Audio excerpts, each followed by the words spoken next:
Hey, this is Quaven. I'm currently streaming Legends of Runeterra on twitch.tv/Quaven, and I've had a lot of questions about how the gameplay works on Legends of Runeterra, and we're going to hopefully shed some light on some of that with this Legends of Runeterra 101 session. I'm going to go over the basic gameplay mechanics, and in later videos we will go over some of the more specifics on specific cards and such. So if you've ever played a game like Hearthstone or Magic the Gathering, these card games, this is sort of along the same lines as those, but it has some really interesting mechanics that some of the other games do not have. First of all, each player, it's a 1v1, or actually there's different versions of the game that you can play, different modes. There is player versus player, player versus AI, there are expeditions. I won't get into that yet. There are challenges. I'm actually going to use a challenge for this video just so that I don't have timers that I have to worry about and I can explain stuff. But each player, when you are playing a 1v1, which actually unless you're playing AI, I guess all of them are going to be 1v1. Each player has a deck, and the deck consists of 40 cards. So I'll go into one of my best decks here. So there are 40 cards to make up your deck, and each deck can have cards from up to 2 regions. Here's all the regions. There are 7 of them currently. So as you can see, the regions that I'm using for this deck are Bilgewater and Shadow Isles. And each region has a different set of quirks and things that the cards can do. But you can't just grab any of the cards that you want and make a deck with that. You need to make sure that you can only pick from 2 regions, up to 2 regions. And then there's different types of cards. There are champions, there are followers, and there's some others as well. You can have up to 6 champions in your deck. This is the count of champions down here. Champions are sort of what you build your deck around. And each champion has the ability to level up. And you can see on each card, all of these are champions here at the top of the screen, by the way. You can, you can see what causes them to level up, and you can also see all the related cards to these, because sometimes you can end up with some of these cards by the way that the champion gameplay works. So each card has a lot of information. Let's use Elise, for example. So at the upper left portion of the card, the 2, and Long says there are 5 champions per region. I did not realize that, so good. There are 5 champions in each region, and you can only have 6 of them in your deck. You can pick 5 different ones and double one up. You can have 3 and 3. You can play none of them, you don't have to, but you can only have up to 6. So the 2 in the upper left corner is the amount of mana that it costs, which is kind of the game currency. It costs that to play the card. On the bottom left, the orangish color with the 2 on this card is the amount of attack power that this card has. That's how much damage it deals when it attacks. And then the 3 in the red is the health. That's how much health, how many hit points it has. Then you have all the qualifiers for the specific cards here. Like Elise has something called Fearsome. And I'm playing on PC, by the way. And the mobile versions are very similar to this, but there might be a little bit of difference between PC and mobile. But you can do all this on mobile as well. So I hover over all of these things that are highlighted, or I click on them. You can very easily see what everything does. So anyway, we're going to jump into a... oh wait, there was one other thing I wanted to mention, the different types of cards. There's also spells. We can't see health due to stream avatars. Alright, sorry. I have my stream avatars here. You'll see why they are where they are in the middle of the screen in a minute. But there are spells, there are units, and let's get into a game so we can see some of these. I'm going to open up a challenge. Let's do the very first challenge, so it's kind of like basic gameplay. Defend the North.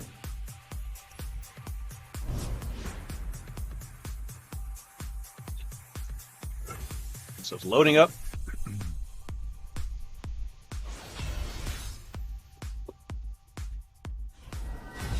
Thanks, Baby Yoda. Basic challenges, yep. So you'll see some things that'll explain here that you go through the game. This is sort of like the optional tutorial. It says you'll need more than allies to survive this time. Cleverly use spells to outwit your opponent.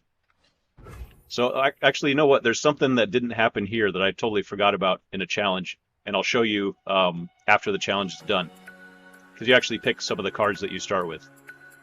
So some of the basic things that you see here on the screen. On the left side, you can see your Nexus and the enemy's Nexus, the opponent's Nexus. The whole point of the game is to damage your opponent's Nexus down to 0 or below 0 hit points. And then here's my deck. You have 40 cards in your deck. It says 36 because I have 4 of them now currently in my hand. So you deal every round, you draw 1 card out of the deck, and you put it in your hand. So here's the deck. You can click on it and you can see some of the information about it. And then here's your hand. So imagine this like a poker hand. The other player cannot see your hand. So like this is my opponent's hand up here.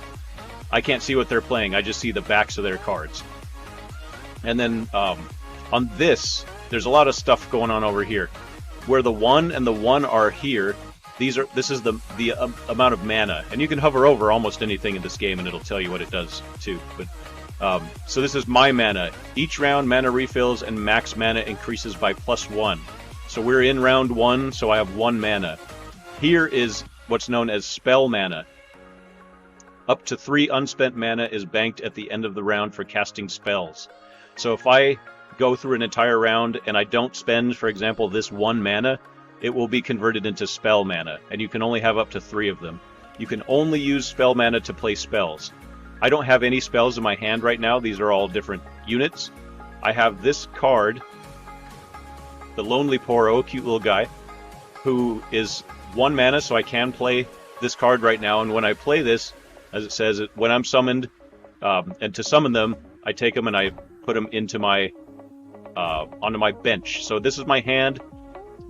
Right here in front of the hand is the bench, and then from the bench you play cards and put them in the field. So I'll show you sort of a basic attack. Now I'm attacking this round. Every round you're either attacking or you're defending. The game is Long says the game is smart to spell. Use up the spell mana first before using the regular mana. Yeah. So if you have 3 spell mana and 1 regular mana, and you play a 2-cost spell, it'll only take that from the spell mana. But if you play a unit, you can only use the regular mana. So have I confused everybody yet? I am going to play this 1-cost card, and I do that by just sort of swiping it over here. That is now on the bench. Now I'm attacking this round because I have the attack token. It says when your attack token is illuminated, you can initiate an attack. The opponent is defending this time. So what I'm going to do, and they actually, let's see, did they not do anything, or did I miss that? Anyway, I'm going to attack with this. So you can attack with cards off of your bench. I put it on the field. I'm not sure what this is called. I'll call it the field, or the board maybe. I'm going to hit the attack button, and what it's going to do is attack for 1 health. And because they don't have anything to block, that 1 attack is going to go directly to the Nexus. Here's a kind of a useful little thing, this eyeball. If you hover over that eyeball, it'll show you what the result of the play is. Yeah, Long says board. I think it's board. Maybe I'll call it board. So you can see that the Nexus goes from 20 to 19. So I'm going to... Whoops, I messed it up. So I'm going to hit attack. That little Poro guy's going to attack. Now my opponents... that was my opponent's turn. They passed. So you can see that they passed. They didn't do anything. So that means that they are going to have 1 spell mana next turn. I'm not going to have any. When this button turns green, you cannot do anything. That means that you literally have no options other than to end the round. So we're going to do that. And now the opponent has the attack token, and it says, "You've drawn a spell." The spells have sort of a circular shape to them, as opposed to the rectangular shape of the units. This is an Elixir of Iron, given ally, +0, +2 this round. So that's, +0 just means it doesn't affect the attack power. The second number, the +2, is giving 2 health to this card. Burst spells. Alright, so this is a little bit complicated. It says burst spells can be cast at any time, even in the middle of combat. There are 3 different types of spells. There's also something called a skill, but there's burst spells, which, as this says, can be cast at any time.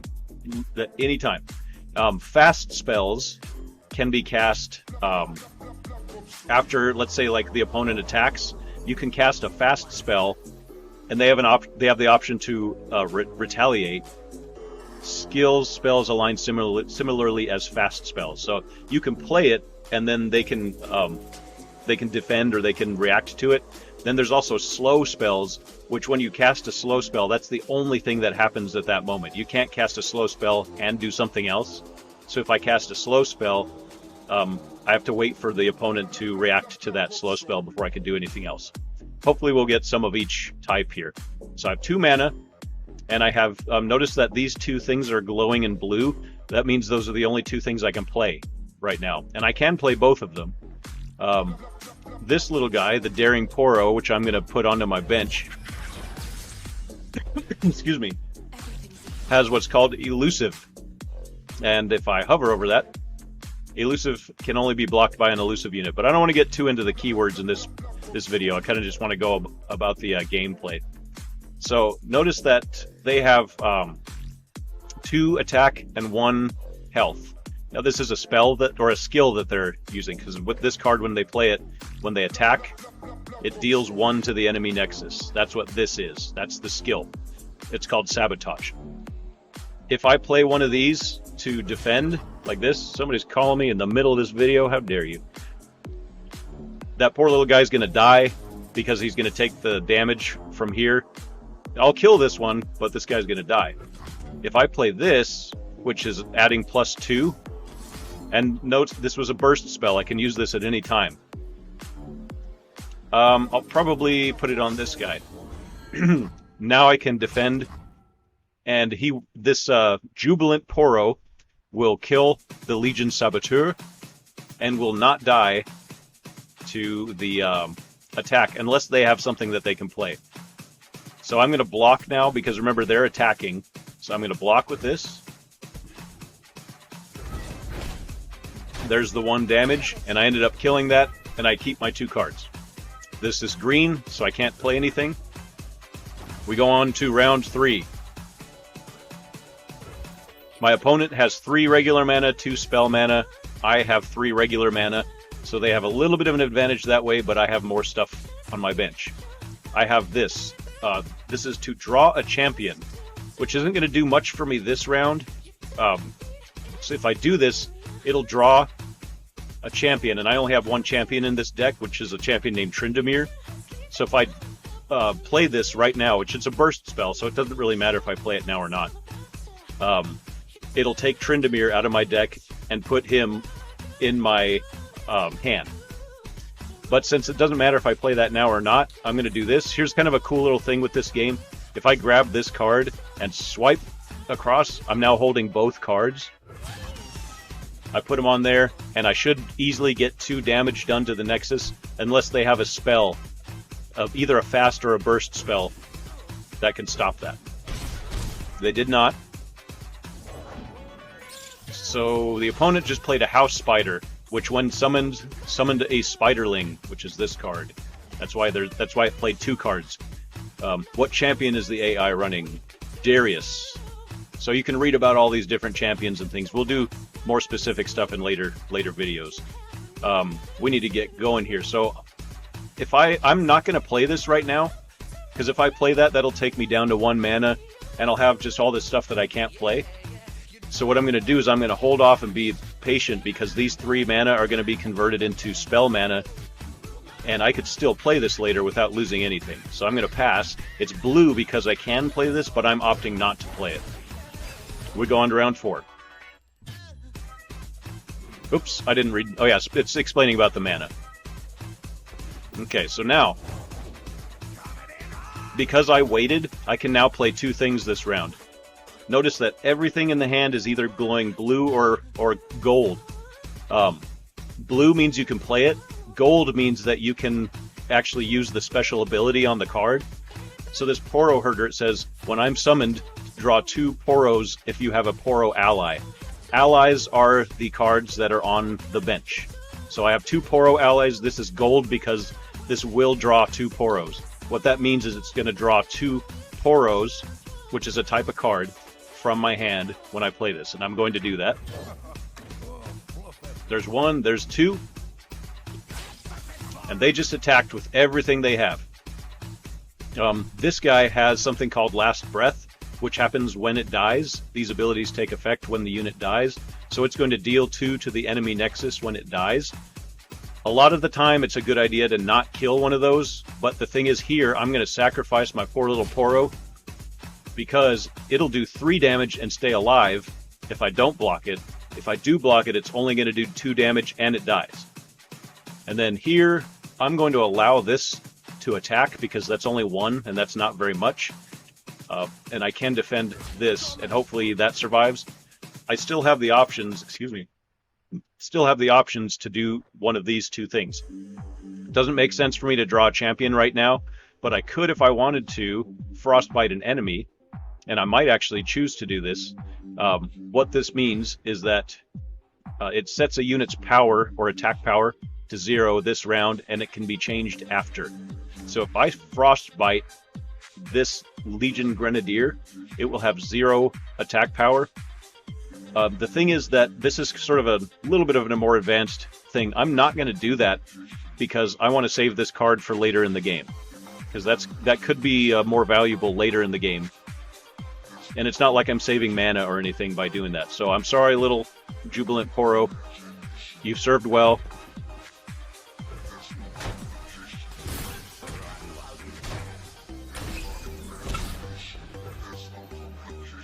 And there we are. So notice that the button is blue. Yeah, sacrifice is okay sometimes, because it wouldn't have been bad if I frostbit that, but that's playing a pretty strong card early in the game, when maybe later in the game I can get more value out of it. If I play this now, I could draw my champion, but I'm going to show you why I'm not going to. My champion, the only one I have in this deck, I didn't create this deck, this is from a challenge, is Tryndamere.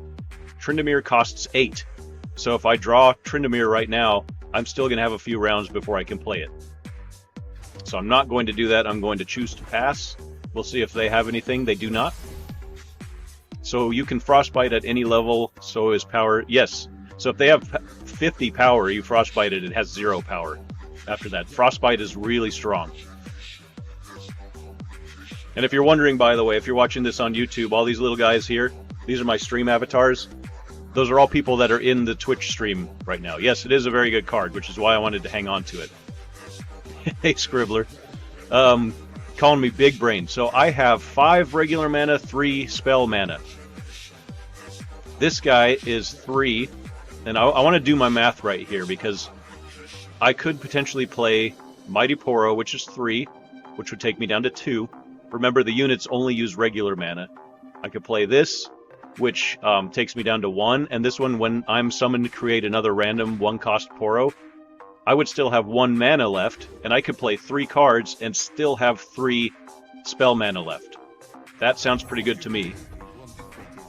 Very long 07 says, very annoying if you face a deck based on Frostbite, Baby Yoda. Ashe is really good paired up. Ashe is a champion, I keep wanting to call them heroes, a champion that sort of relies on Frostbite. It's really annoying when you play those. They're very good. Exactly.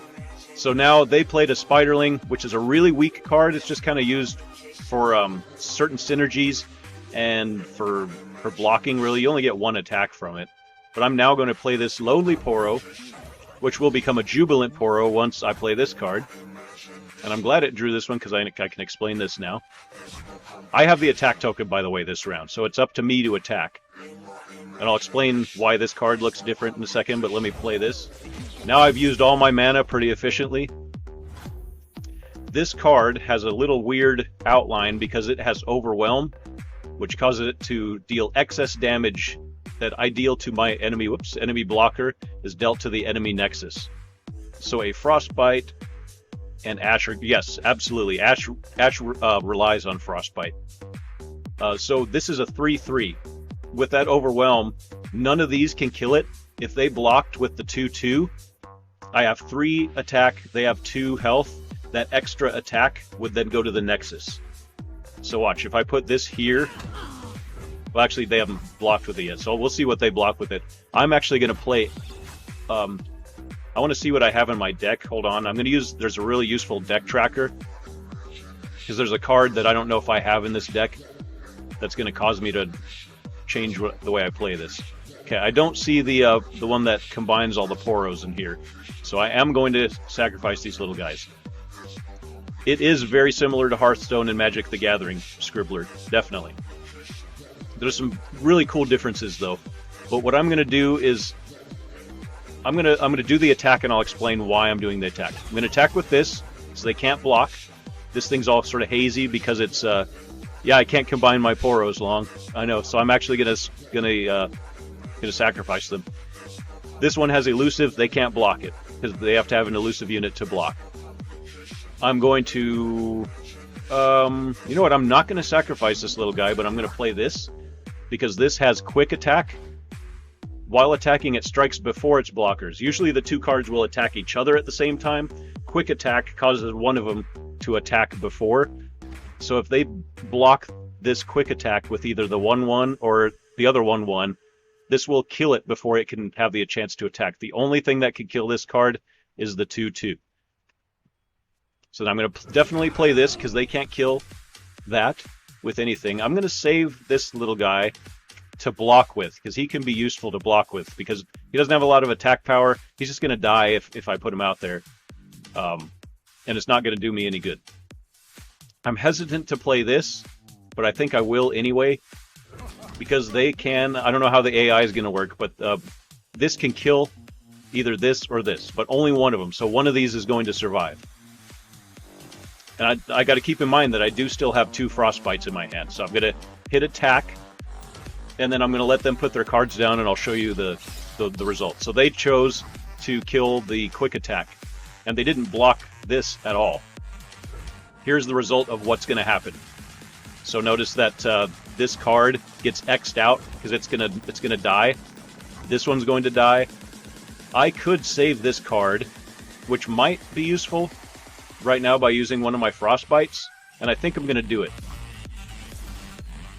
Because I might be able to put a buff on this card later and make it more powerful, but I'm going to Frostbite that, setting its power to 0, and now everything on my side is going to survive. And it's green, so I can't do anything else. The attack takes place.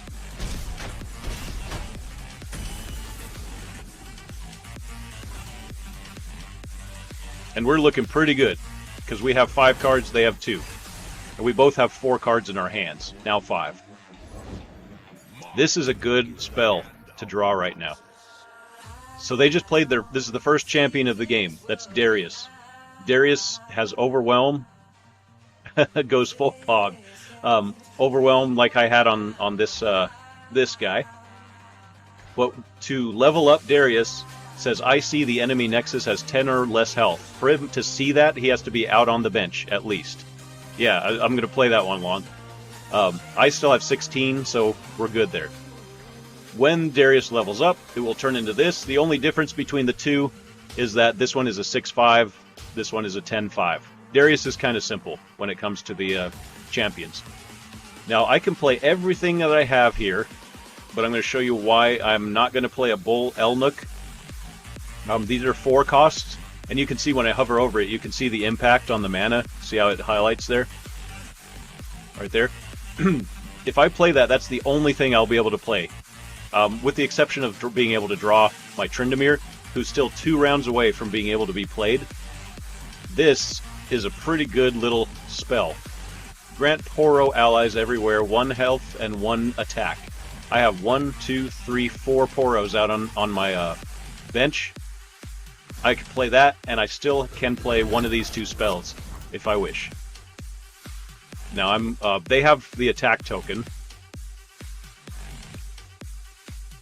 but it is my part of the turn. I'm blocking, so I'm going to see what they do on attack. Almost guaranteed, yeah, that they were going to attack with Darius. If only you also had Braum. I know I don't have Braum. Is another champion. Sort of simple, but can get complicated in its gameplay. So this is going to be kind of interesting. I can't kill Darius because I don't have anything that has enough attack, and I can't buff anything enough, but I can Frostbite him and take his health down to 1 by playing this. And then I think what I'm going to do is block the 1/1. All your stuff is buffed up, and the sky only has 3 cards. Yep. I'm going to do this because I'm going to take the 2 damage. I got to be careful not to get down to 10, but this will survive when if I play it here, it will not. So here's the difference between the 2. And then here, boom. And then I'm going to Frostbite. That's a burst spell, so I can play it any time. Bad Toxic Gamer still hosting me. I'm doing Runeterra 101, and I'm going to keep these here because all of those would die if I play them, and I want them on offense. The attack takes place. And now I have 5 cards, and they have a wimpy little Darius there with 1 health. And it's green, so we can't do anything. And now we are on the attack. Now I'm going to show you something kind of interesting that you can do. I have the first play here. When you have the attack token, you can have the option to just attack right away without putting anything else on the bench. I could put my Bull Elnuk here. It's not Tuesday, not Tuesday, Bad Toxic. It's a Wednesday as I record this. If I play this, they'll have the option to then play another card. I have a 3-card advantage here. So if I swipe all of that, put it there, and if I were playing against a human player, here's how I would play this. I'm going to play all those, and I'm going to force them to decide what to do. I'll hit attack, and I'm not going to play this yet, because they might make a mistake. They might go, oh yeah, we have the draw champion for next round. So now what they did was this. They're going to try to kill this because this is my strongest card. But they left 3 empty spots, which they couldn't do anything about anyway. They blocked this one because it was a 3/1. They did not know that I have a burst spell that buffs all of those little guys. Yeah, I'm going to do exactly what Long said, but I'm going to wait till the next part of the round to do it. I could play this right now, but so what's going to happen here is that those in lanes 3 and 4, everything's going to die, and I will continue to have 3 magnificent little Poros. Let's see if they have a spell. They do not. So now, we won the game. I didn't even realize that was going to happen at that point. What happened is that my attack, because I buffed those little Poros, they actually attacked the Nexus for enough to bring it down to 0, and we win the game. So that's basically the way this game works as far as the mechanics go. It's really fun. And what we're going to do in another video very soon is I'm going to explain sort of the more specific mechanics and the synergies sort of into the different cards and the different regions, because there's a lot in there, and there's a lot going on in this game. It's super fun. I recommend that you play it. It's free. I hate to say this, but I haven't spent a single cent on this game, and I have some pretty good cards in this game just because I play it a lot. So thank you for watching.